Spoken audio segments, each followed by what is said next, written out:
अच्छा दोस्तों, मैं इस खड़ा में वीडियो व्लॉगिंग करें खड़ा में वीडियो शूट करना पिया मैं।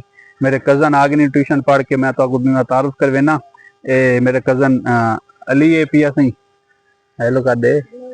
अली ने ट्यूशन जी पढ़ के आने पे दोस्तों इन्हें मेरे वीडियो शूट करें होया सही था कि खड़ गए। ए मेरा कज़न वासिफ है पिया हेलो कर दे भाई। दोस्तों ये भी ट्यूशन जी पढ़ के आते पे क्योंकि उन्होंने जे छुट्टियां स्कूल की छुट्टियां 3 महीने गर्मी दियां। तो दोस्तों ये ही वास्ते ट्यूशन पढ़ के आते पे इन्हें जे मैं को इतने वीडियो व्लॉगिंग करें होया वीडियो शूट करें आके खड़ गए वीडियो बनावन किते इन्हों की वीडियो विच आ गई है। केड़ी क्लास पढ़ने ली 5 केड़ा स्कूल है? हाँ जी वासिफ साहब तुसा 5 क्लास है आपकी पब्लिक स्कूल है।